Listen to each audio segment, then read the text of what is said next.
Now this is a really fun video here, so if you've never seen this combo of Super Brittle, Gluestorm, and Cripple Moab, this is the axis of debuff, and that's because these are all debuff towers which together give plus 12 damage. So we're going to have an Adora that's going to be doing plus 12 damage in Chimps mode.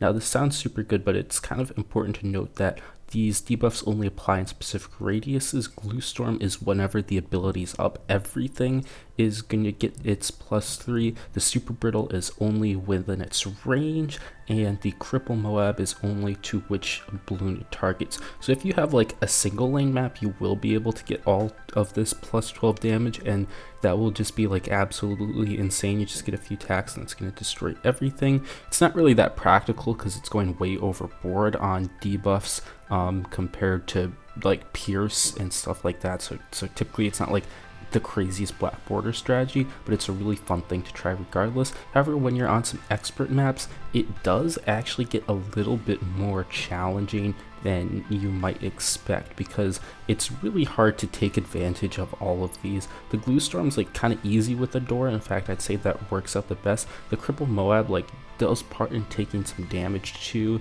but it's actually pretty good on Dark Dungeons. The Super Brittle really didn't do much for me here, and because of this, I thought this would be like a really easy challenge. In fact, I was expecting to get at least 20k cash bear. That didn't end up happening, but it just felt really weird. I never like had a run that was kind of like this before, where it didn't feel hard. Like it wasn't like nothing was challenging in this, but it took me an extremely long amount of time. Some rounds took a while to beat too. This one ended up taking an hour and 40 minutes to get down, which is longer than most. I usually like pretty much always have it right around an hour. An hour 30 is kind of like pushing it for a longer run, so to have one go for like an hour and 40 minutes yet not really feel difficult, that was pretty kind of just like a weird feeling. I don't know, I don't really know how to describe it, but nonetheless it was still like a really fun run.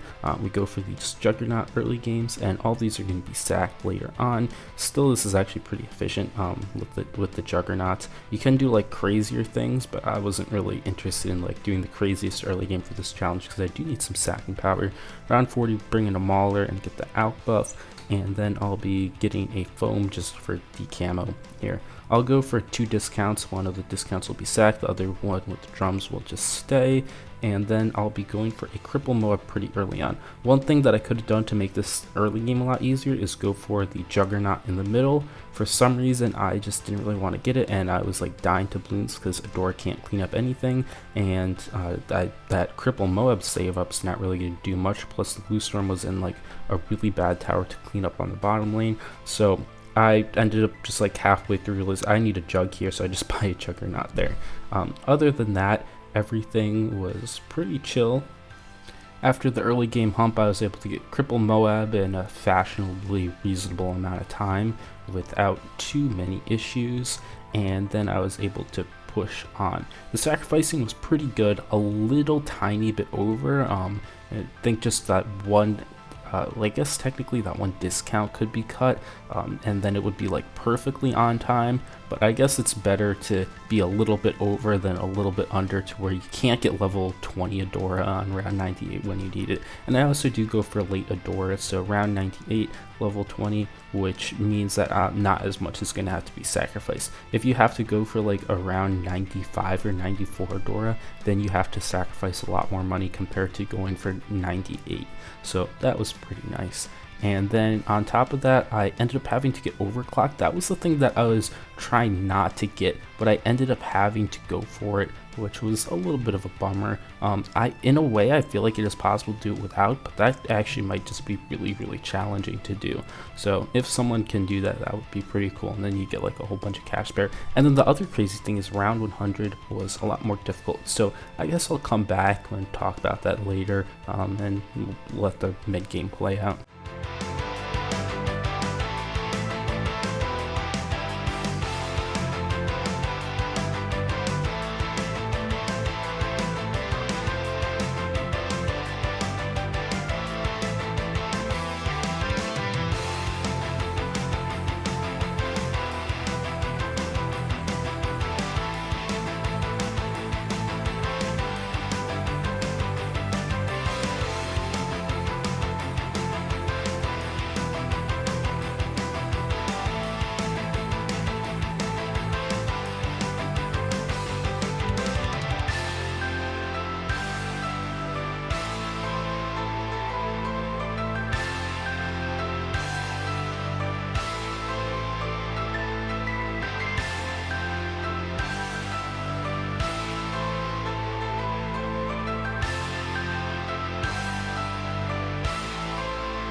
So going into the late game, we got the Gluestorm and the Cripple Moab up. I'm doing a lot of micro on the Cripple Moab, going from strong to close to first to be able to get the targetings down. It's really weird because if you have it on first or strong, you're typically going to be hitting the bottom lane, not the top lane at all. The entire thing can leak all the way to the end before that is considered the first targeting. So if I want to attack up there, I have to have Cripple Moab on close. Adora just might seek up there, probably because if there's some extra pierce, and with long arm of light, there's more than enough, so it's going to be fine. And ball lightning will, no, not ball lightning, ball of light will be able to go to the end on first there. So usually with microing sniper over to close, that will work. Again, if I do it on strong, it's going to be the first strongest, so if there's a ZMG at the bottom lane, it will always target that, and then after that go up to the top, but the insides will still leak through.